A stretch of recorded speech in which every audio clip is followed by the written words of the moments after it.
Well, welcome everyone, and I'm so glad you're here. We've got about an hour together, about another 45 minutes. And this, as we've mentioned, this meetup is meant to be a little different. This isn't going to be like practical tips and tricks necessarily. It's not going to be process oriented. For those of you who are familiar with being a Scrum Master or an Agile coach, you know that life in the trenches is way different than life as it's presented in slides in a training session. And this entire meetup is about hearing from these three panelists what life in the trenches is like in a virtual world and how that's changed. So they have not been prepped with the questions, and this is intentional. All they've been told is to think of the craziest experiences they've had, because that is going to provide the context for the questions that I'm asking them. So bear with them when I ask them a question, because they're not going to be easy and they may need a minute to think about them. So I'm just going to go through and everybody's going to get 3 questions, and then we'll have time for you guys to pose your own questions to whoever you'd like on the panel.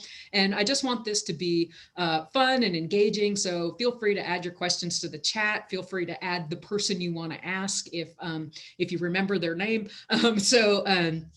Anyway, without further ado, I am going to get started. And our first lucky respondent is going to be Dan. And I'm just going in alphabetical order, by the way, Dan, Katrina, and Kehinde. So Dan, what is the most surprising thing? This is kind of a softball question, Dan, but what's the most surprising thing you've discovered about being a coach for an all or mostly remote team? So most surprising thing that you've discovered in any aspect? The most surprising thing so far has actually been how fast every team that I work with, either the teams I'm embedded with or the teams that I'm coaching, more like part-time that I engage with, have adapted.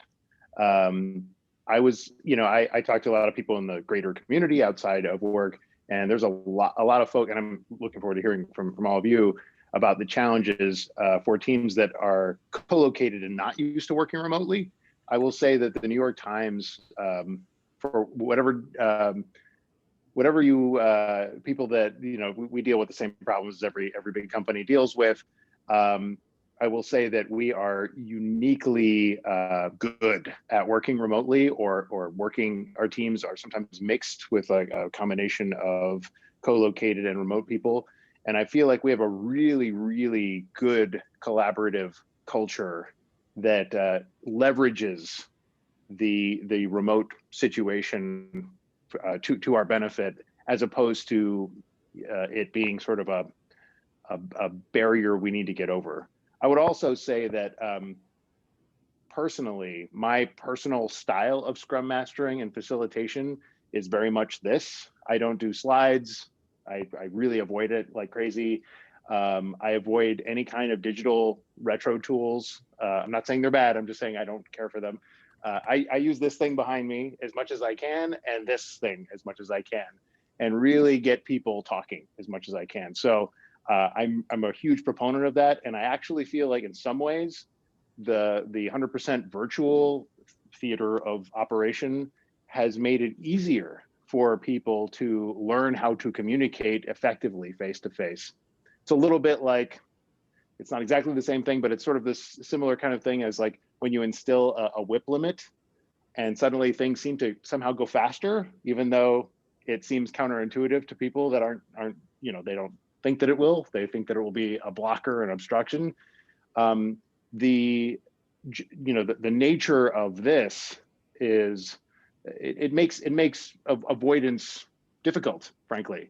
And if you can engineer the structure of your team's interactions in a simple way, which I'm all about simplicity, it actually makes it even more efficient and effective. So I would say it's been a pleasant surprise and confirmed my suspicions that it would actually be good for us, all things considered. Awesome. So your teams have managed to adapt, not surprisingly. That's fantastic. Thank you very much, Dan. Next up is Katrina, and this is going to be fun. So, and feel free to take a second to think about it. Katrina, think about one of the most difficult personalities you've ever had to work with. as a Scrum Master or not? Gosh.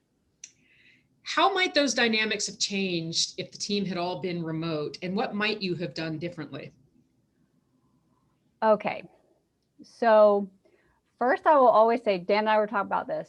I am all firm on people are people and not resources, right? And, find out, get to know them, see what we can do to help them. And just all people need is just a little communication, right? Unfortunately, Lisa, the people that you're talking about, they just don't work well in any environment, right? If someone's going to be difficult, they're the knowers. And no matter what happens, they're going to say no. They're going to say, no, I don't want to do that. Well, have you tried it? No. Right. And I have one particular person in mind. It was when I first became a Scrum Master. I was actually serving as Scrum Master and product owner at the same time. So what's up to those people who have served in multiple roles? But this person he was just a difficult person, no matter what, questioned everything, wasn't a team collaborator. And I find that person, that's just who they are. That's a personality trait that probably would be the only difference is we could have gotten rid of him sooner had it been a remote environment, right? Because it would have been easier to disconnect. When you're in the room and they're saying no, I would have people come to me afterwards and be like, can you do something about this person? Or when that person wasn't there, they would say, oh gosh, we can actually have a productive retro today, or we can actually complete our planning without, getting stuck on one thing. So I would say the remote environment changes it because it maybe makes things more transparent and a little bit manageable.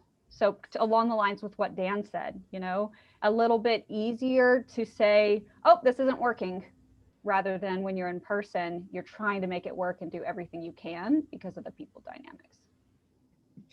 Also, you can mute people on a conference call, which is okay. You're not wrong, which right? is the capability you don't have in person necessarily. Or delete their comments, right? I don't like what you said. Okay, well, I can either ignore it or I can go delete.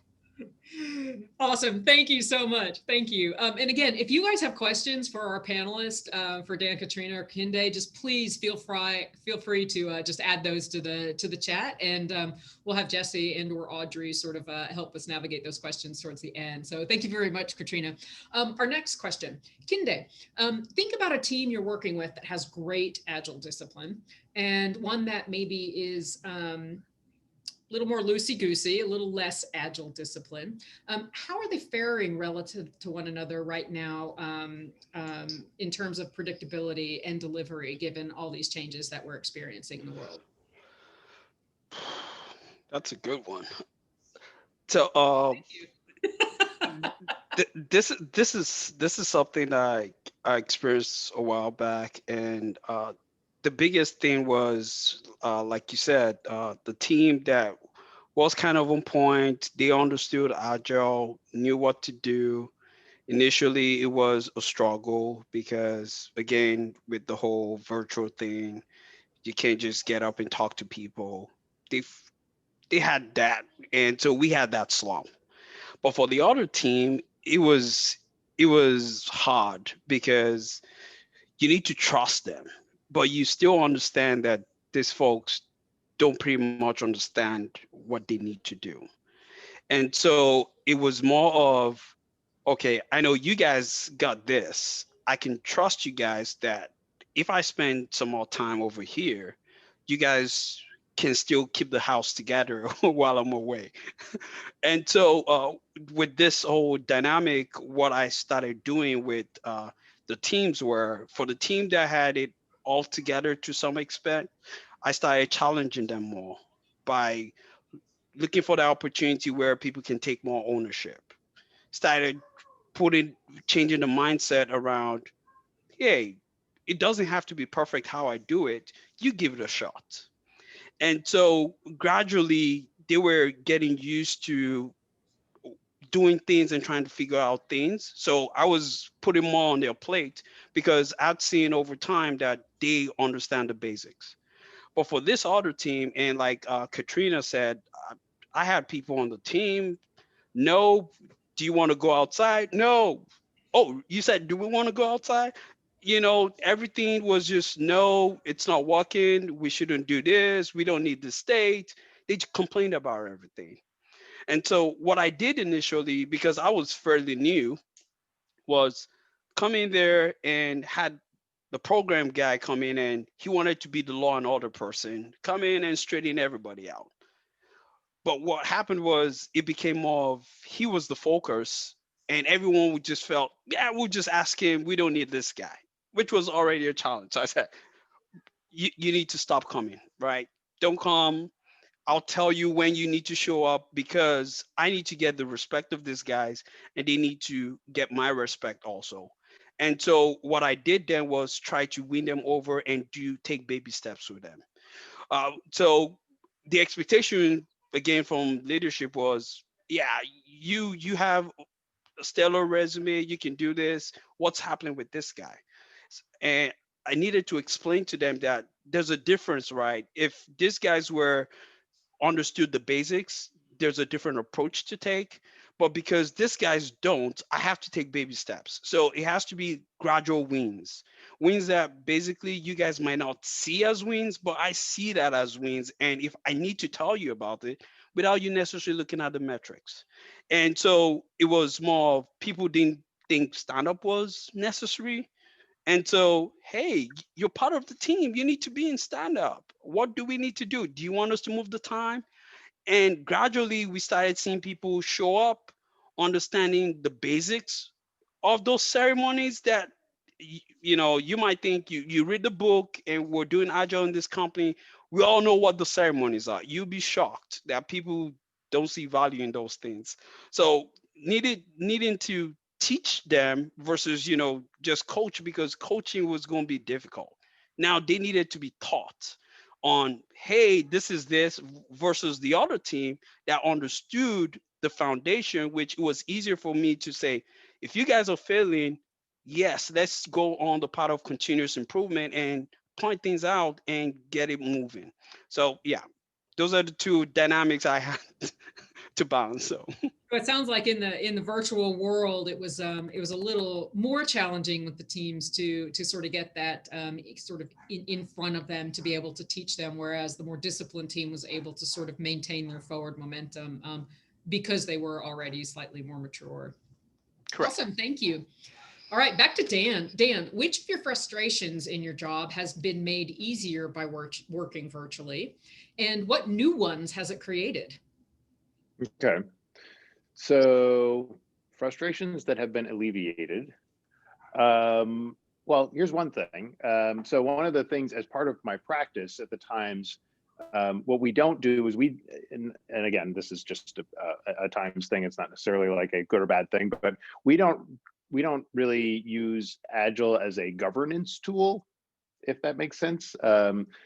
It's we really, the way that we evangelize it is we say, hey, come on in and check this out. This may be able to help you, and invariably it does, as opposed to, okay, everybody, you need to kind of come in here, learn this stuff, understand this, and this. There's not there's a highly decentralized command operationally, and Agile is not necessarily super well socialized. People kind of know what it is, but it's typical, right? It's sort of like what Kehinde was saying, like people, we assume that people know what Scrum is, what the point of these things are. So what I was getting at is that I've always tried to set up time to just teach sort of public classes inside of the company that people can come and check out. So I used to just do one a week, and it was super basic, and it's mainly because the teams that I was meeting, they didn't seem to understand maybe the purpose behind some of this very basic stuff. And I had a lot of good luck, and it was an opportunity for me to work on being a teacher. It was also an opportunity to take people away from the rigors of their day-to-day and put them in a situation where I could actually illustrate an ideal state that they could relate to, as opposed to me sort of showing up on their team and saying, hey, the reason why you're not having a good time here is because you're doing Scrum wrong, or you're doing this wrong, or you need to do this differently. That's never a great way to coach anybody or to Scrum Master really at all. However, we all have the impulse to do that, to kind of troubleshoot and just give solutions So this was an opportunity for me to do sort of more of a classroom kind of deal in a low stakes, totally voluntary environment, and I could sort of entertain them and teach them something, and then maybe they could take that back and socialize it themselves. So when the pandemic happened and everything was 100% remote, there was a lot of people that felt very disconnected socially, naturally. So I decided to take my weekly class schedule from once a week to 4 times a week, 3 to 4 times a week, and started really drilling down in very specific areas of specialization, and got some sponsorship within the company to kind of really take it company wide. And it's a fairly big company, not as big as some, but big for me. And so what happened was, because people were hungry to connect, it became kind of a cool thing. So a lot of uptake, and a lot of people really interested in learning more about this stuff. And obviously, the more classes that I have and the more people that are showing up, the more opportunity there is to talk, not just in terms of tips and tricks, but also like deep concept, basic foundational concept.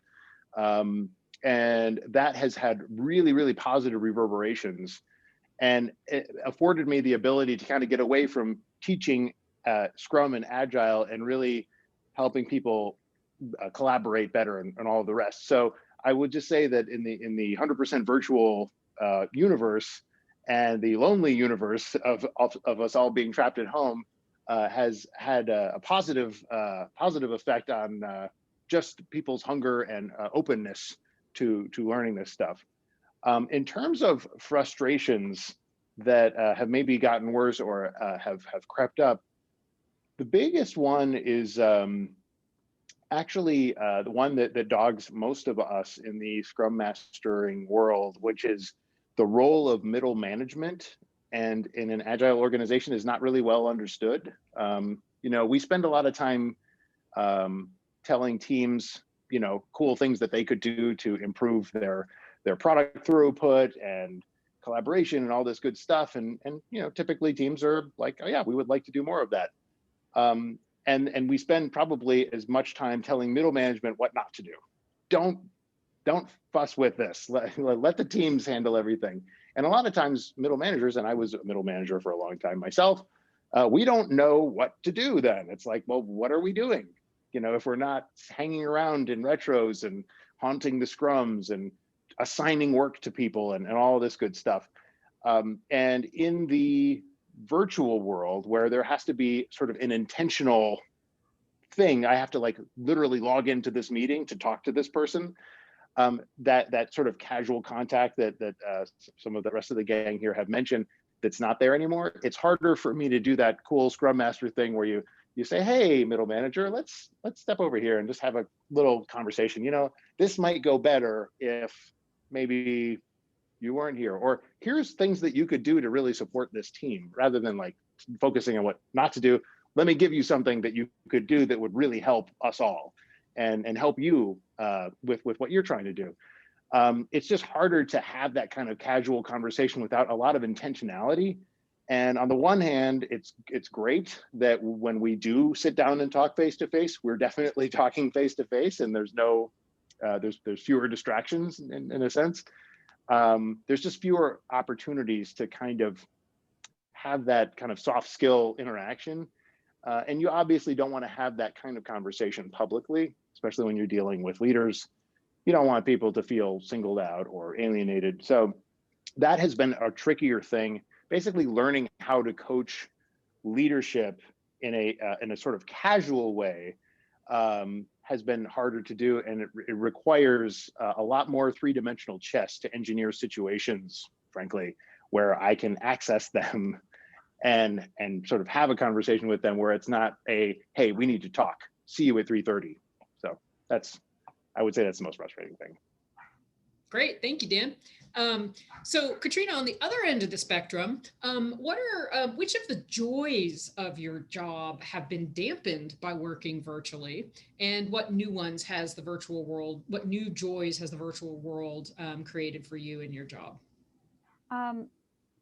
So that's actually an interesting question for my specific situation, because I am based out of DC, but the department I work for is actually based out of Dallas. So prior to pandemic, 75% of the people I worked with were remote anyway, right?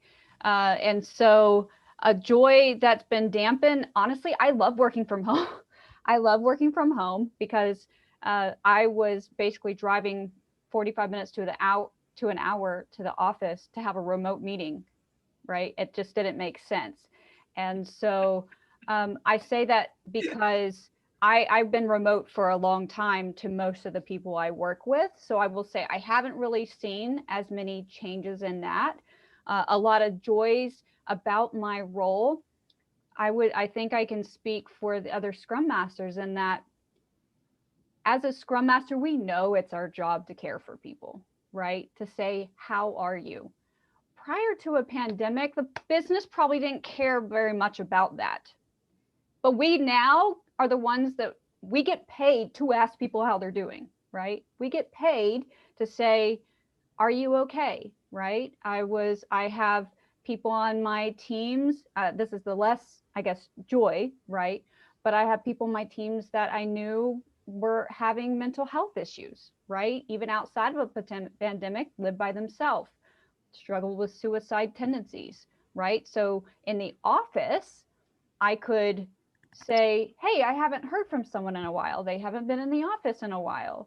Or when they're in the office, they really keep their head down. So that those visual cues that we normally get, I don't have as much.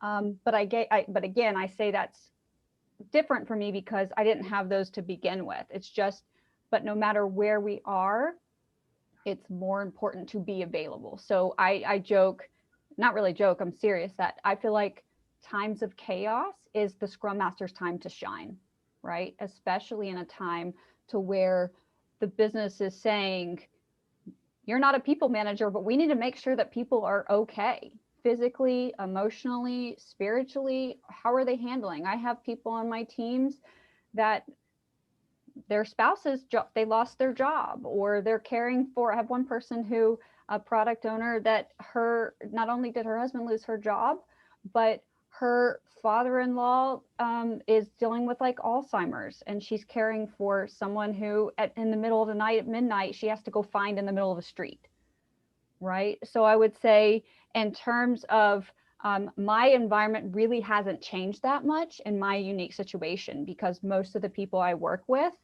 were always remote. And even the people I work with one team that is co-located to me, but we would be in the office and I very rarely talked to them, right? I very rarely saw them. I mean, it would be nice to know when we had like a Agile fundamentals class, we would all go to it together and have that bond physically, or say, hey, you want to go for a walk?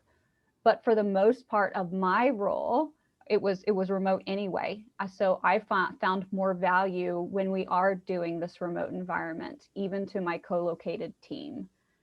So in terms of my job, really hasn't really dampened, I guess. It's really just been emphasized how much I love my job, because this is a time to really show us how passionate people are to me, right? I'll actually tell a quick story about when I first knew that I really wanted to be a Scrum Master. This was when I was working as a Scrum Master and a product owner. And there was this guy on my team. He would complain all the time, but he would be the first person that you could go to, right? He would do anything. So we worked in a tech department, and we had a service desk, and we would get things done. So people all throughout the company would reach out to our team just to say, can you help me with this? And he was getting so frustrated. And I was joking, I think his name was Chris or something. I was like, Chris, you're always complaining. You just don't like to help people. But then jokingly I said, but in all seriousness, are you upset that they are asking the question, that they're coming to us in the first place? Or are you upset that we might have to respond to it? Right? Because those are two very different needs. And he's like, we're just understaffed, and I just don't know if we can get them what they need. I was like, oh, okay. So it goes back to, he's a little bit of a complainer. He's anxious, but he really just wants to do a good job. And I genuinely feel like, for the most part, people come to work, they want to be professionals. I believe people want to be here. Leaders don't want to be slave drivers. They just want to know what's going on, right? And so I say during this time, I've been able to really emphasize the people aspect and also share the vision of why we're here to begin with. It's not to go to the office. Scrum is not the goal. Kanban's not the goal. It's because somebody's paying us to do a job, and people that want to be here will do great at their job no matter where they are. It's about being available.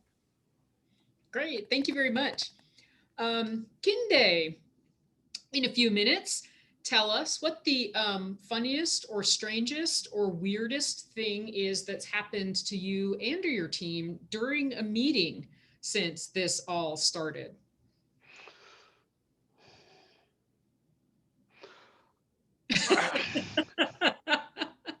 That one may be too weird, Kehinde. I don't know if you're hesitating that much. Yeah, I was like, where do I start?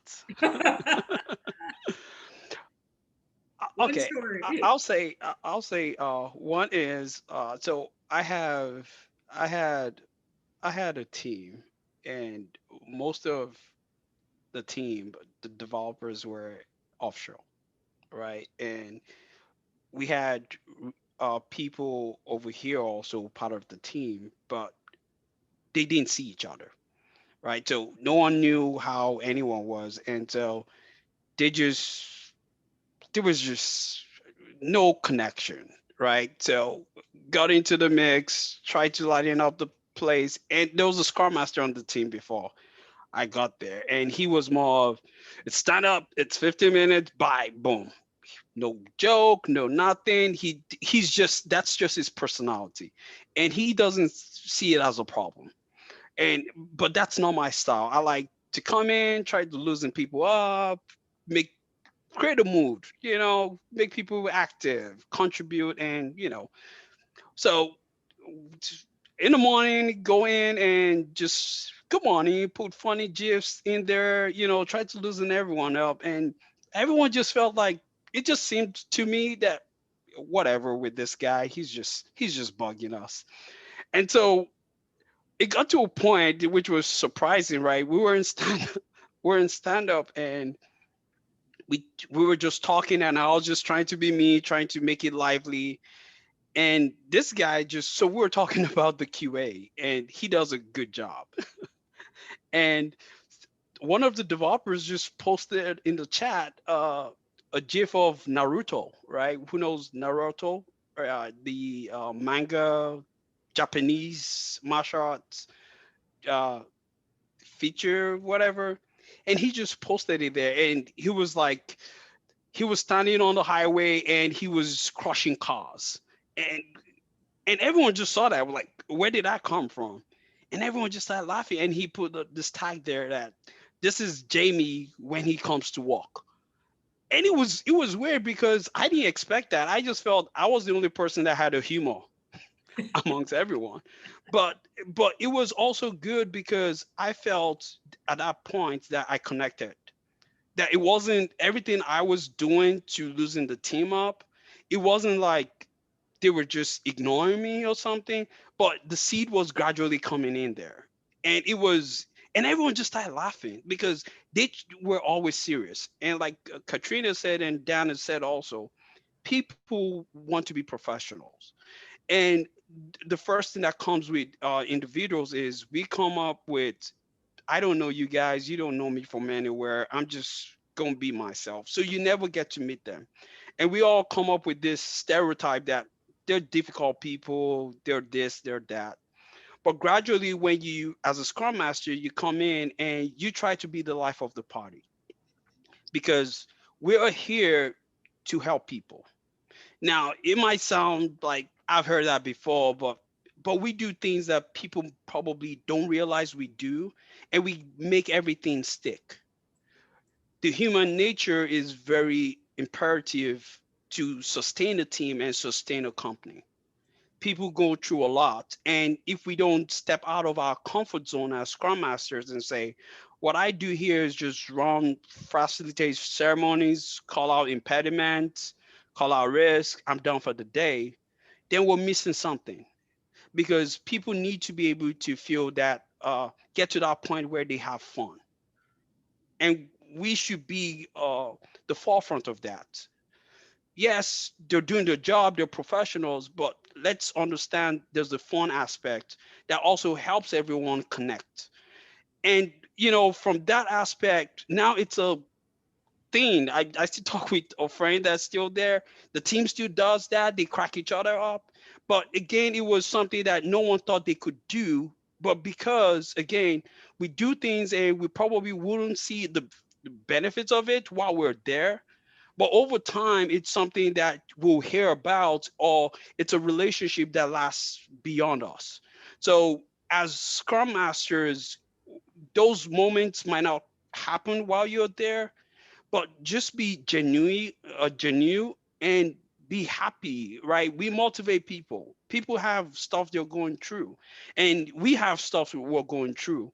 But again, us being professionals also is always being there for other people. Listen to people, genuinely care about people, show that vulnerability to everyone, and gradually you find out that they will be the ones helping you out when you have your own time of challenge, because you want people to confide in you when you can't even confide in other people, right? So it's a give and take, and gradually we'll get there. And so understanding that, yes, we're here to do a job, but let's do it well, and let's have compassion for people, right? Yeah. Be Awesome. compassionate. It's very key. So.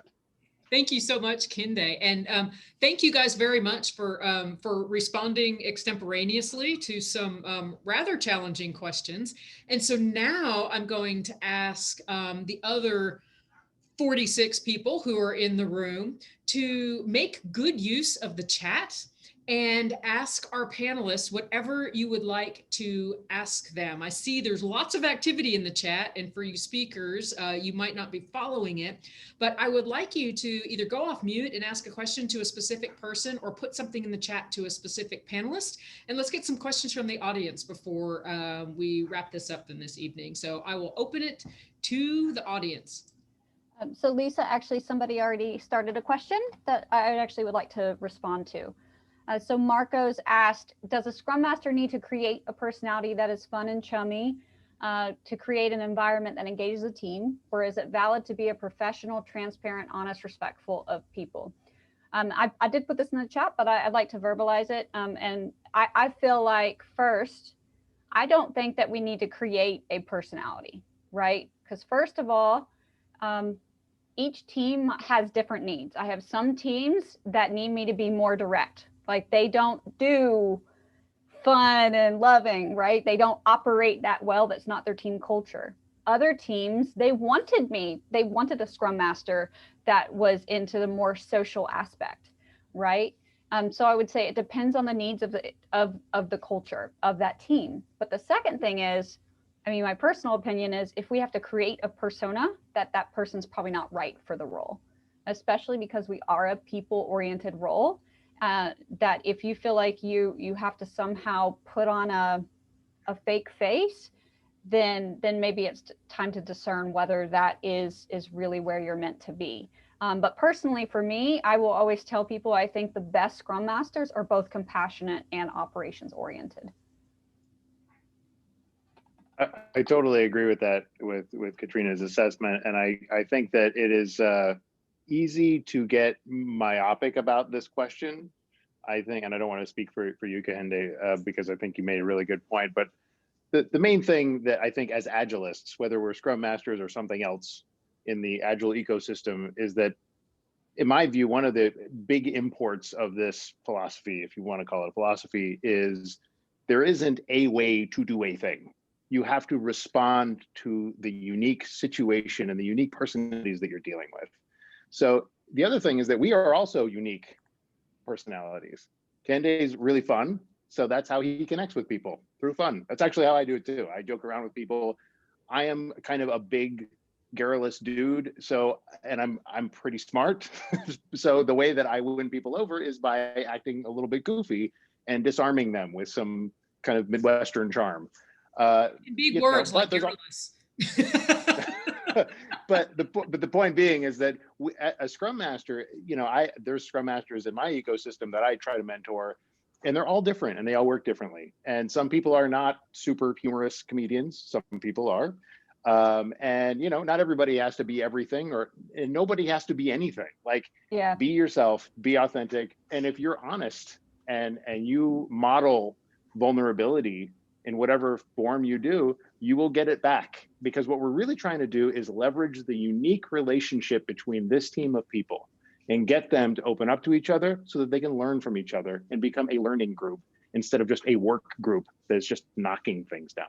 Yeah, it's like building the rapport, whatever that means, right? And that I can tell you, so I do have a blog that I started, Life of a Scrum Mother, and I got that because one of my teams come into a stand-up, and all of a sudden they're like switching jobs. They're like switching, like, oh, I'll do that, or I'm going to put this back and I'm going to do that, but with someone who wasn't on our team. And I finally go, wait, hold on, no. And I said, no. I think it's best that you stick with your commitment. If you can finish this and you can move on. And he goes, like that. And I'm like, it's like talking to a child where you're like, okay, mom. And so one of my other teammates are like, oh, you're now the Scrum Mother, right? So I kind of took it and ran with it. So I'm gonna, so Marcos, you were the one who added the question to the chat and had some thoughts about this as well. So I'd love to hear, as an active member of our coaching circles, Marcos, what are your thoughts on this, and what was the motivation behind your question, and what's your, how do you feel about all of this? There's a place and a situation for everything. And yes, the Scrum Master has to be adaptable, but there is a goal in sight. It's to make people become better. And sometimes, you go to the tough love and all that stuff. It is really nice to deal with the human factor, but we're still here to do a job, is to produce and deliver product. So that's really the goal of the team, is to deliver product. It's not to make everybody be happy with the situations. I've been doing this for decades, and all my experience, I dealt with all of these scenarios, the super difficult people who are the experts on everything, and I will not do anything different. And at the end of the work delivery, they respected me more than at the point that I could make the decisions for them. I mean, that's the kind of crazy stuff. But and during this COVID thing, I'm dealing with people who want to tell me all the personal issues, and I do listen to help them, but I drive them to coach them to find their own solution. I'm not just trying to be mother, if it is the word. I'm trying to drive them to get over it and move on, because we still have a job to do. And that's the point I'm trying to drive. And that's the objections I have with the whole just be nice and be chummy and be happy. That's not reality. We are here to deliver products.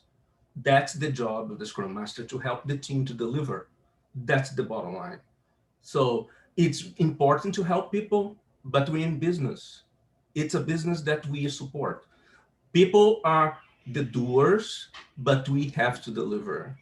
So it's a trap to be. You have to be careful not to become too attached personally with people's problems. There has to be a distinction, and we still have to keep aside what is our job. So that was the whole thing. Sorry, long chat. Awesome. So I'm Marcos, actually in that conversation there, because I know you all have more things to say about it, and I want to keep that that momentum going and leave you on a note where you're feeling like agitated and excited. So we also have, if you haven't seen, a whole side conversation going in the chat about this idea of, women as Scrum Masters and the name Scrum Mother. So if you're interested in that topic, there's a good conversation going on in the chat. You also have everybody's contact information or LinkedIn information, so you can continue that conversation as well. Do feel free to connect with me. And right now I'm going to turn it over to, thank you guys. I'd like everybody to kind of give a round of applause to our panelists. They were were deliberately not prepared with these questions, and I think they did a great job at fielding them. And I appreciate you guys very much for being good sports and playing along. And thank you guys who are in the audience as well for being engaged and asking questions too, and for triggering these awesome conversations and controversial, because that's fun. And I'm going to turn it back over to Audrey, who has kind of a word from our sponsor. Hi, so LitheSpeed sponsors this event. We've actually been running this meetup for 8 years now. I think we started in 2012 or 2013. Couple of words about resources. So if you go to lithespeed.com/toolbox, Lisa and our team have a lot of live webinars, free little workshops, lots of cool stuff happening there all the time. We'd also like to invite you to our coaching circles, which happen about twice a month, and it's a fun virtual gathering, usually led by Lisa. Get answers to your question, offer your advice to other folks as well.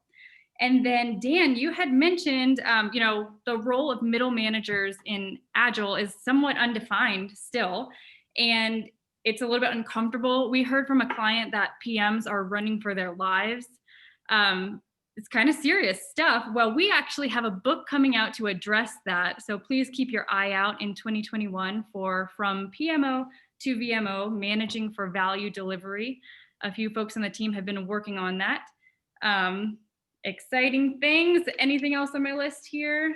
Oh, our team is always happy to provide a speaker for your event. So please reach out to me directly or email info@lithespeed.com and we'll be happy to set that up. Thank you. Back to Jesse now.